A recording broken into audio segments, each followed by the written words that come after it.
At the start of the movie, a woman named Carol heads out to the streets for a walk, but notices something very unusual. People seem to have become soulless as there is not a fragment of emotion on anyone's face. The place is turned into a dead town. To make matters worse, those showing emotions are apprehended by the police. An elderly woman keeps saying, "Don't sleep." But even she is captured by the police. After walking for a while, a normal-looking cop approaches Carol and notices that she is sweating. Hence, he warns her to run away or else she will be caught and killed. It appears as if showing emotions or sleeping will cause death. Following this, the movie cuts to a few days ago. A space shuttle explodes on Earth's surface and scatters across many states in the US. Every media outlet in the country is covering the news as they believe that it is the sign of an alien invasion. On the other hand, the people are terrified and they hesitate to touch the debris, fearing that it has been infected. Meanwhile, the head of the Center of Disease Control, Tucker Kaufman, arrives at one of the crash sites for inspection. He approaches the research team and gets to know that the piece of debris was laced with a mysterious organism that has the ability to withstand enormous levels of radiation. The organism can also multiply at a rapid rate, implying that it is from another planet. Later, while Tucker is preparing to leave, he unknowingly touches a small piece of the debris and receives a cut on his finger. However, he doesn't think much of it, which given that he's the head of the CDC is ridiculous, and proceeds towards his home. That night, Tucker starts sweating profusely and experiences an intense cellular condensation on his face, as if something has taken over him. In the next scene, we are introduced to Tucker's ex-wife Carol. She is a psychiatrist by profession who lives with their only son Oliver. That night, Oliver has a nightmare and starts screaming, but his mother immediately springs into action and calms him down. The following morning, Carol gets a call from Tucker, who expresses his desire to see his son, but as expected, she simply says no and hangs up the call. Shortly after, she drops Oliver off at school and proceeds to her workplace. On the way, she runs into her best friend, Dr. Ben Driscoll, and takes a lift. Driscoll mentions that the government is hiding something serious from them, as all the researchers on the crash site have resigned. However, Carol is in no mood to chat about this topic and instead complains about her ex-husband. She tells Driscoll that Tucker has been acting very strange as of late and he suddenly wants to see their son, despite being away for the past 4 years.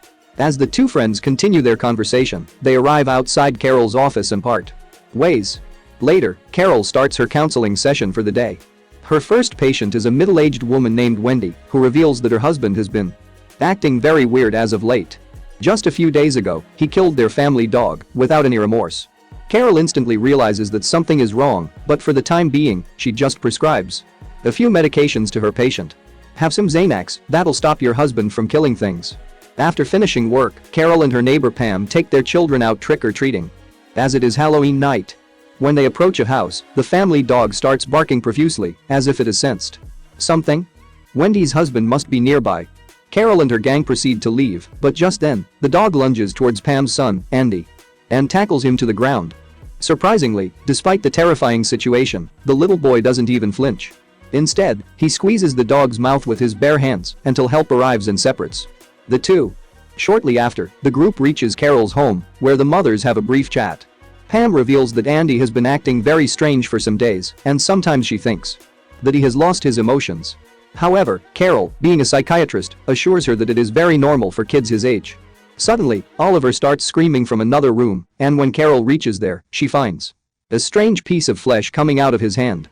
Worried, she immediately takes it to Driscoll's lab, where his friend and popular scientist, Dr. Galliano, starts his experiments. In the meantime, a mysterious virus has started to decimate the country. Thousands of people are dying every day, but no one knows the cause of it. As a result, an emergency meeting is held in the capital, where all the prominent researchers are present. Tucker Kaufman, who has been tasked with headlining the meeting, explains that the new virus is spreading at an unprecedented rate, and if they don't do anything about it, the country will go into a recession. When some researchers ask about the solution, Tucker says that the only way to stem the spread is by conducting an inoculation program.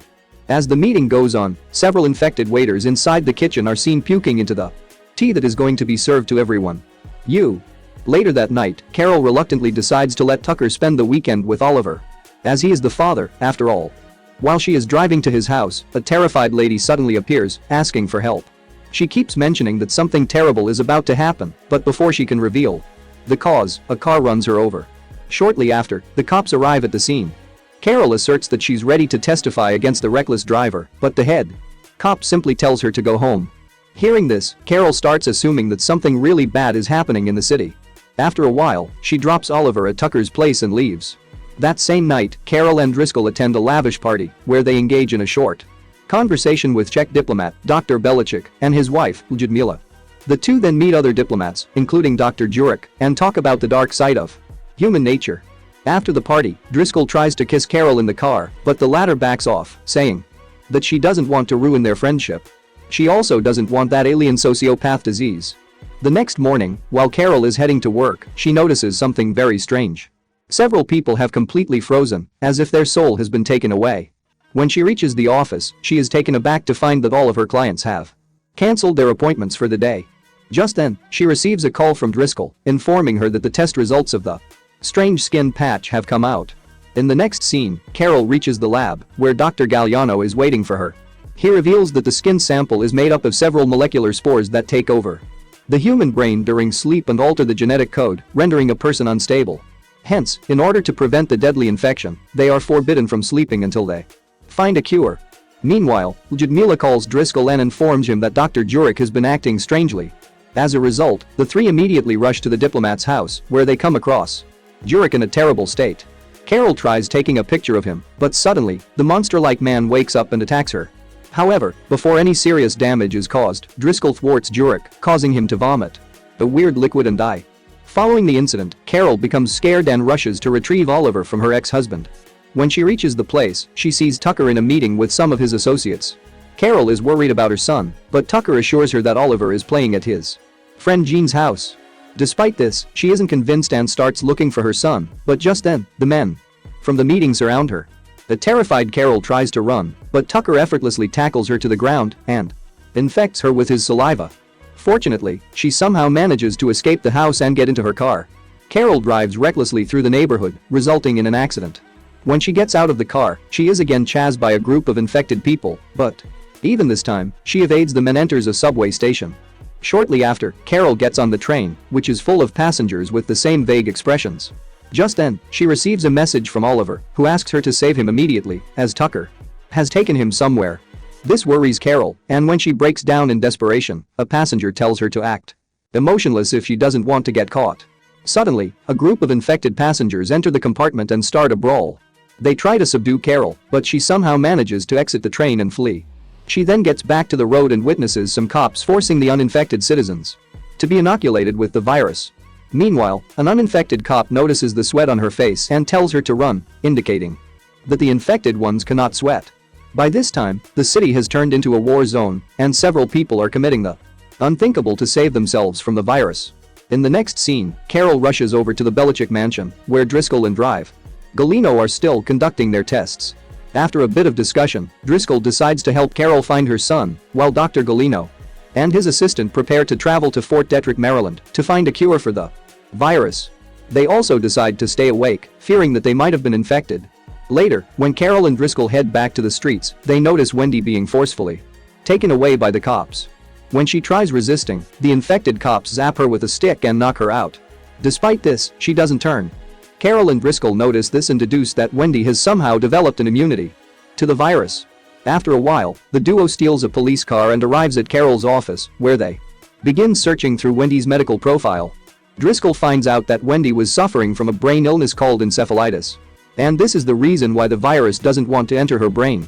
The virus only tends to attack healthy brains so that it can feast on it and multiply its number.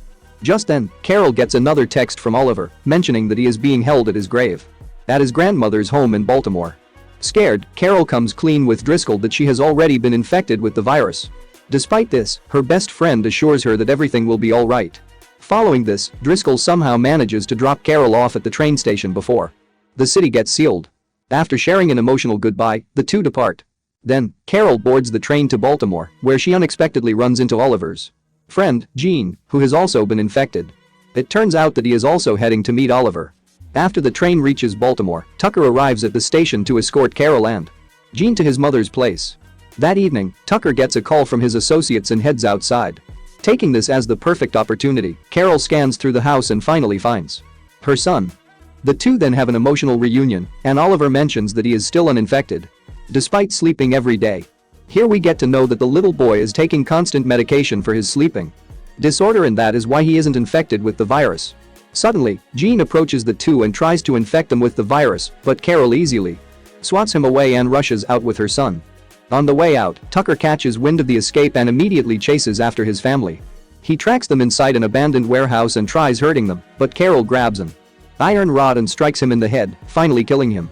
Following this, the mother-son duo enters a pharmacy, where Carol finds an injection and hands it over to her son.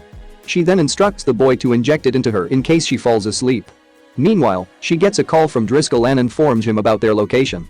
As she is busy on the call, Oliver slowly approaches a door, which has blood splattered nearby it. She immediately stops him and instead enters herself to inspect.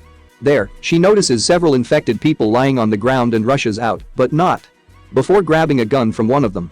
A while later, when little Oliver falls asleep, Carol desperately searches for medication and literally anything she can get her hands on to keep her awake. The next morning, the infected people inside the room have come back to life and they repeatedly knock on the door to get out. This wakes Oliver up, and when he realizes that his mother has fallen asleep, he swiftly injects her with the syringe, saving her life. But the danger is far from averted. The infected people inside the room continue banging on the door ferociously. Just when it seems that all hope is lost, Driscoll arrives at the location. Carol is ecstatic to see him, but when she finds out that he too has become infected, she backs away from him. Driscoll keeps mentioning that the virus has made him more powerful, and he now feels invigorated. He also tries persuading Carol to join him, mentioning that the new society will have no problems such as crime, hatred, discrimination, and so on. The terrified Carol points her gun at him, but Driscoll still opens the door and lets out all the other infected people. Then, he mentions that the infected people hate the immune ones, pointing at Oliver. Saying this, everyone tries to apprehend the little boy, but Carol shoots and kills them one by one. When it's Driscoll's turn, she simply shoots him in the leg and escapes with Oliver. Outside, they steal a police car and narrowly avoid several infected people. While driving around haphazardly, Carol gets a call from Dr. Galino, who tells her to come to a building where a chopper is ready to take off. Following the instructions, Carol somehow reaches the place with Oliver and finally, they are saved. In the final scene, we are shown that scientists have finally created a vaccine for the deadly virus. Because of this, the virus has been eradicated from the entire world and life has become normal again. Dr. Galino, who is one of the driving forces behind the vaccine, reveals in an interview that the vaccinated people will have no memories of the earlier events. Meanwhile, Carol has adopted Jean, and she is now in a relationship with Driscoll.